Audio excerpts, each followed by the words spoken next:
Kantilan Yugo niku boleh nggih mboten benten rumiyin kula kali rakyat kula teng mriki niku ketunggal. Enggak, biasanya kalau tempat-tempat seperti ini sering ada penampakan sosok-sosok abstral itu. Banyak. Biasanya yang muncul seperti apa? Ada ular, ada harimau. Oh, seperti itu. Iya. Ular yang kayak apa? Kayak welang, kobra. Oh, Kayak semacam gitu. waktu-waktu tertentu keluar atau memang Waktu-waktu yang tertentu. iya. Ya ada kuda, berani juga. Seperti itu ya. Ya. Oke, siap. Oke, tak.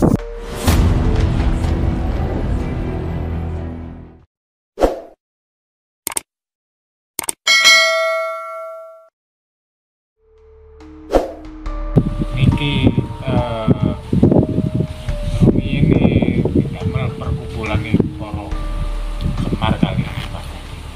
Punokawan niku. Nah, mriki nggih damel perkumpulan nih para wali badhe ten kene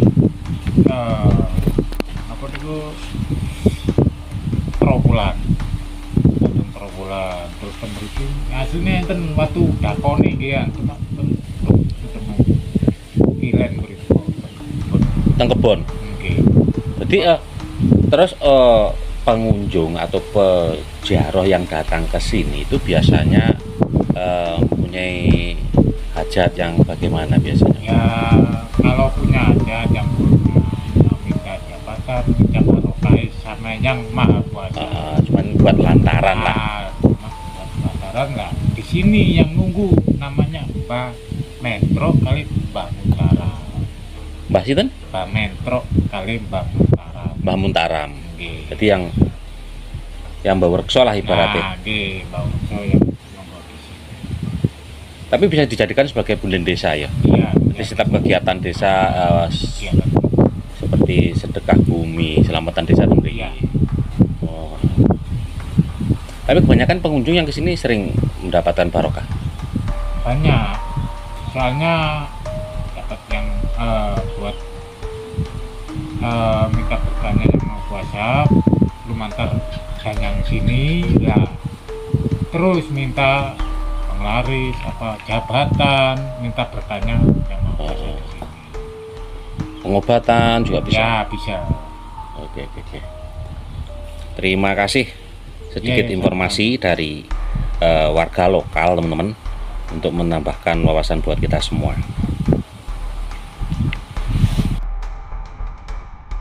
Baik, oke teman-teman, di kesempatan sore hari ini kita berada di salah satu lokasi di sebuah pemakaman umum yang ada di Pegunungan Tunggorono, Kabupaten Jombang. Nah, di depan sana itu diyakini warga sebagai satu lokasi petilasan atau tempat pertapaan daripada Punokawan, ataupun juga diyakini sebagai tempat pertemuan para wali di era zaman kewalian. Nah, nanti kita akan telusuri lokasi ini seperti apa penampakannya dan bagaimana kondisinya.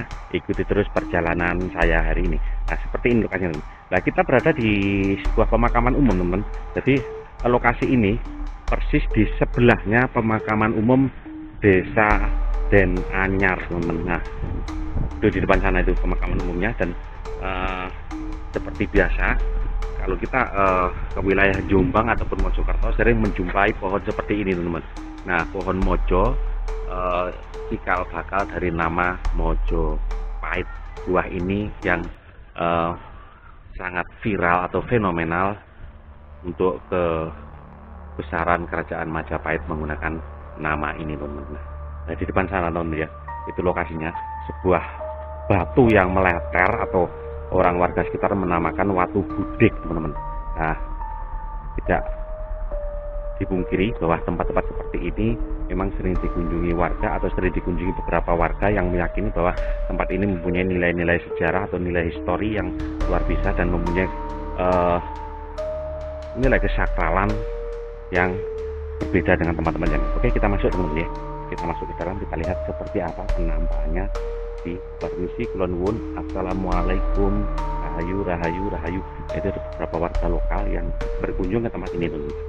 Nah, depan pintu masuk ada ini teman-teman ya, ada papan nama Alas Tunggorono Bondo Rukmi Rejo Mulyo, wayah dari Pamenang Kediri. Wayah dari Pamenang Kediri teman-teman. Mungkin ini ada hubungannya dengan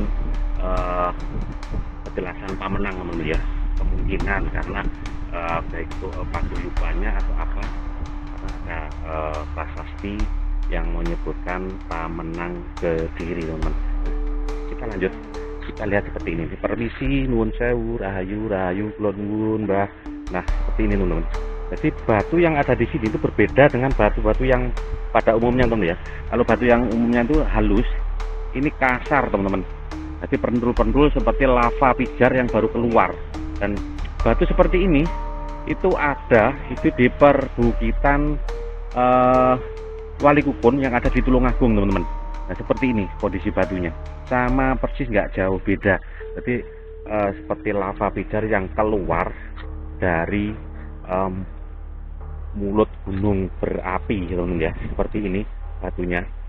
Berbeda dengan batu-batu biasa. Nah diyakini warga tempat ini mempunyai nilai-nilai spiritual yang luar biasa. Terbukti banyak pengunjung atau banyak sesaji yang masih basah dan masih baru teman-teman.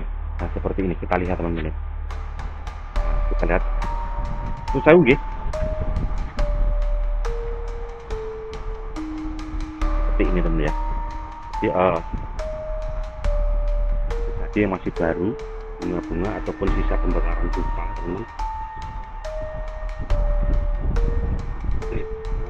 Kaget aku rek nek swara tweet dadi roboh. Ini teman ya. Jadi bunga-bunga, jadi pengunjung yang datang ke sini dengan satu permohonan lantaran berikhtiar atau berdoa di tempat ini dapat digapai oleh Tuhan Yang Maha Esa ya, seperti ini. Yang baru karena itu ada jalan pertama itu ke sebuah batu, mungkin batu itulah yang kemungkinan besar dianggap nilai spiritualnya yang lebih maksimal yang ada di sana teman. Lebet mereka betul nono pak. Bagi kita masuk, kita lihat apakah ada aura-aura yang berbeda dari kawasan. Permisi, nun sewu, nun seperti ini teman. Kita memasuki seperti memasuki dua gerbang atau dua pintu menuju lokasi ini teman-teman. Permisi, nun sewu, ini teman ya. Dan ini mungkin ini adalah lokasi yang paling dianggap paling sakral, dengan satu buah batu kecil diapit oleh beberapa buah batu besar yang ada di tengah-tengahnya teman-teman ya, dan dibungkus kain kuning atau dikendit kuning. Nah, kendit kuning itu warna kebanggaan daripada salah satu keyakinan umat Hindu kalau nggak salah teman-teman, Hindu Buddha.